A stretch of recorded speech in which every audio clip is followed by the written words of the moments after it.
Welcome to Bromley, where ULEZ has landed. And yes, this is going to be a familiar sight for wherever across the UK you live, because stuff like this is coming your way. What it means is that the entirety of Greater London has now become the world's largest green zone, and also, crucially, the most expensive as well. It's caused massive controversy on both sides of this debate. Clearly, some people believe that it makes great environmental sense and it will save lives and pave the way for a brighter, greener future. Other people, however, think it's got nothing to do with the environment. It's actually just a tax-making scheme, and actually it will clobber the poorest in society first. I am going to try to get you now a range of all of those views within the same segment, starting with these chaps. Can we guess which way they think?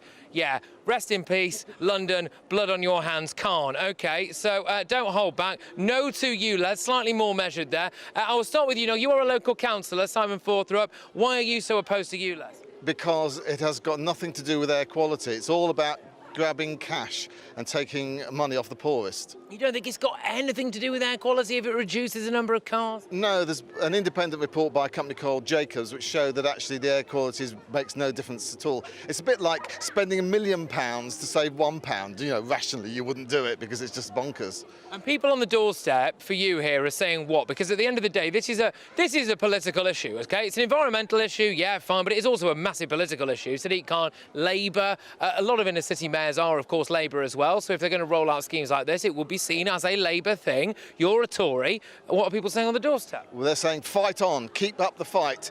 Please help us support, and we're going to support Susan Hall next time round because she's going to get rid of it on day one. OK, well, she did say on this show now, Susan Hall, the Tory mayoral candidate, is going to get rid of it on day one, so she says. Now, why have you gone one step further? Why do you think Sadiq Khan has blood on his hands?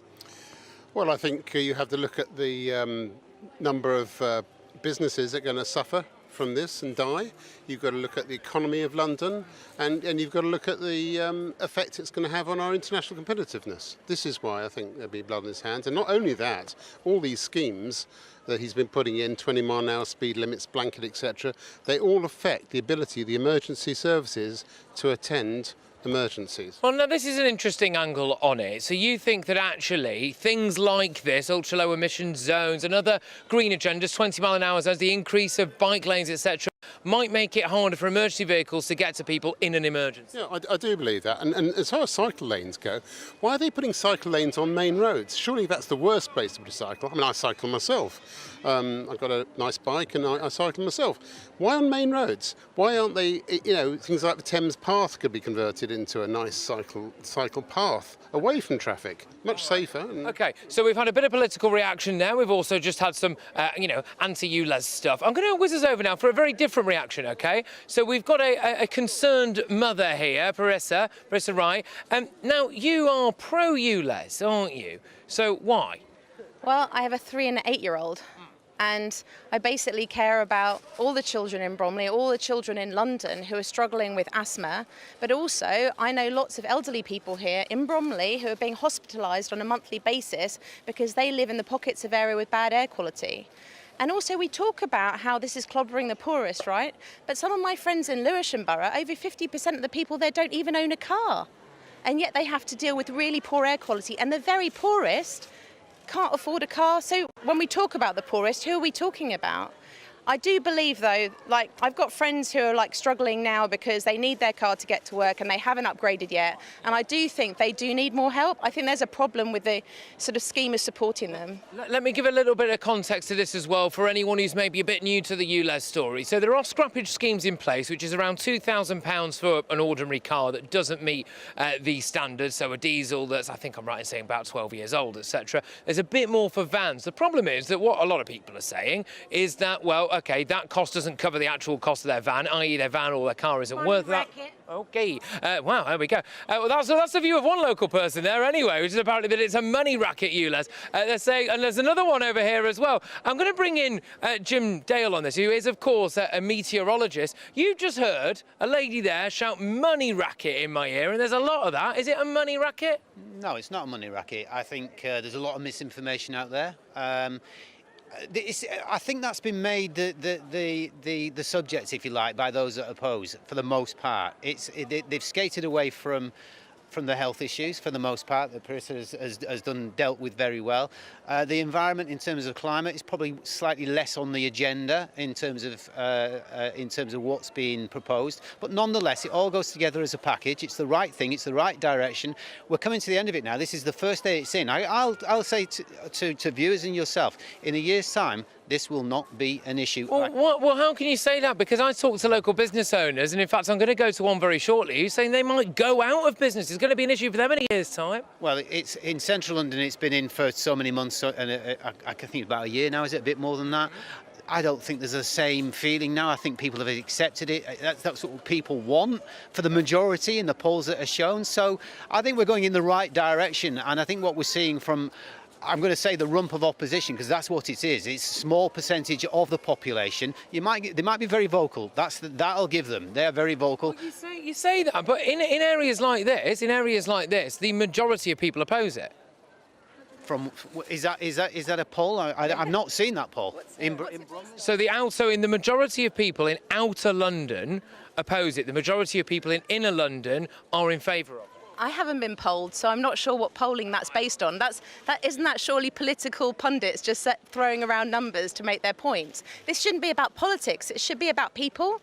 And if all politicians care about health, they should just fund it properly. Fund the scrappage scheme, fund public transport, fund safer roads for walking and cycling so we can do everything safely. All right, fantastic. I'll bring in a politician now. You've heard all of that. How do you respond to that? Well, first of all, if you look at things like asthma incidents of those under 18, it's actually it goes up to about 20 a year on average, but quite often more people get stabbed than that. And the thing is, because it's such a small number, cause and effect is really, really hard to prove, and that's realistic. And we've had people like Professor True explaining that actually it's a statistical construct on 4,000 deaths and such like. So actually, and again, you look at the mayor and his team trying to hide the facts with the £800,000 report that they are. Sadiq Khan would no doubt refute that, but the fact is that he did pay £800,000 in order to try to get a report from Imperial College London, and that report, unfortunately, they weren't best pleased with the outcome of it, and then some of it was stunted. Now look, this is Bromley Centre at the moment. Earlier on today, I went out and about to a place called Chatterton, and the reason I went there is because it's a slightly unusual area. Firstly, it's where David Bowie actually apparently spent a lot of his time growing up. He also got married there. Charles Darwin used to patrol those streets, so it's a quite historic little place. But I caught up with a few local business owners away from the beaten track, really, who fear that they are going to be most negatively impacted upon by a clean air charge that, frankly, they don't think really affects them. I spoke to Emma, a local hairdresser, who had this to say. You're very concerned, aren't you, about these ULEZ charges? Very, yeah. Why? Well, first and foremost, we can't afford to change our car. The price of petrol cars have gone through the roof. It's because the clients that I have outside the area, if their car's not ULEZ compliant, they're going to have to pay an extra £12.50 to come. Let's deal with the first one first then. So your own car... Yeah, it's a diesel. Is a diesel, same, yeah. And so that would cost you £12.50 a day just to get into work? £87.50 a week, yeah, just to come to work. And so what Sadiq Khan might say to this is, well, we've got a scrappage scheme. Have you looked into that? We have looked into that, but for what the scrappage scheme's offering, so what we would have to get on finance, because we haven't got the spare cash to add towards the scrappage scheme, in order to get the new car, we'd have to get finance, and then it's obviously got to be a certain mileage and a certain age, which then you're looking at 18, 19 grand for a car. Right. Then you've got to tie yourself into 5 years finance for that. Yeah. We just don't want to do that. So it can't be done. We can't do it because of the way business is at the moment, just getting over COVID, just getting on our feet after COVID, then the cost of living crisis, then the energy bill crisis, and now this. And you rely on a regular clientele. Any hairdressers would rely on a regular customer base. And the problem is that you were saying that quite a few of those people come from outside the area, so they'd now be adding £12.50 onto the price of their haircut. Absolutely. I can't add £12.50 onto their bill because they won't come, and I wouldn't blame them for not coming, which means they will probably stay local, which means that our client base will go down and things will get even tougher. And Were you consulted about this? I mean, this is the kind of thing that could have a massive impact on your personal and professional life. Yeah, no consulting at all. It was just on the news. That's the only sort of consulting that we got, that they were going to spread the area to all London boroughs, which, to be fair, we're actually Kent. We shouldn't really be a London borough. So, you know, why we're getting it, I do not know, because it's practically the countryside around here. I mean, is there a problem with pollution here? No, I would say definitely not. We've got a big park that end of the street and a massive park up that end. All right, so you've got Bromley Common. The only time there's ever been trouble down there is if a water main bursts or anything like that.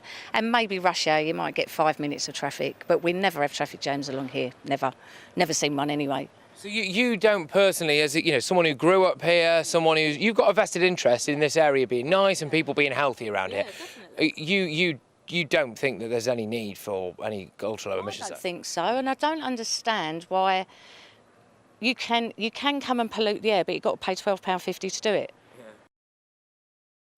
OK, so lots of issues raised there by Emma. I'm going to bring in our resident meteorologist, Jim, here. Look, what Emma's saying is she was born and raised around that particular area there. There are no traffic jams, there aren't a lot of traffic, there's no issues with pollution. Why is she wrong about that? I think fear is a big stick to hit people with, and there's a lot of fear being put on the anti-ULEZ side, saying that you're going to lose out. You know, I would suggest to, is it Emma, the hairdresser? Yeah, I would suggest that most people who use a business invariably walk to a business. Hang on a minute, she's saying not. She says that people have to come from outside of the ULEZ zone. So when you add, I'll bring our councillor back in here, Simon Fawthrop, she's going to add £12.50 to the price of a haircut. She's going to go out of business. I find it staggering that somebody's going to drive from outside the ULEZ area to come into the ULEZ area Well, they won't now, and that's the point. Well, I think in the first place, I think most people who go to hairdressers find their local hairdresser. They walk to it. But then it's killing customer loyalty. It's killing customer loyalty. That's what she's saying. I can only go off what Emma said, and this is an impact to local businesses that we're seeing there. And what she's also saying is that if you look at that street and you look at that high street, there is not a problem with pollution there. It's very far out of London. It's about 10.5 miles away from London Bridge. Why on earth should those people be paying for cleaner air?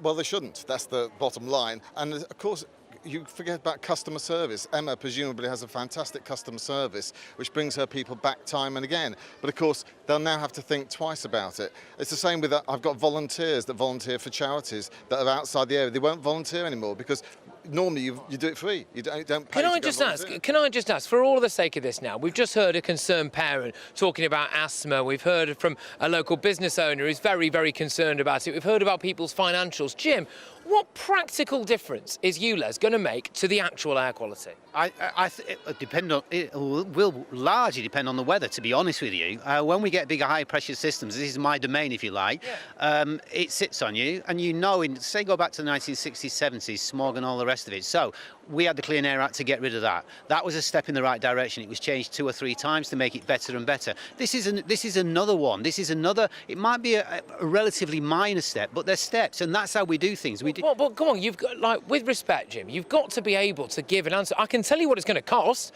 Business owners can tell you what it's going to cost. Can you tell me what the benefit is? I think the benefits will come. I think they're there to be seen into the future. They're not going to be. It's not going to happen tomorrow. You know, the lady talked about the asthma cases and things like that. That's going to be picked up in the hospitals in the future. The reduction of them. That's the direction of travel, to coin a phrase, and that's what we're talking about, and it's a positive direction. OK, all right. Well, look, as you can see, it's all getting a bit hot and heavy here regarding ULEZ, but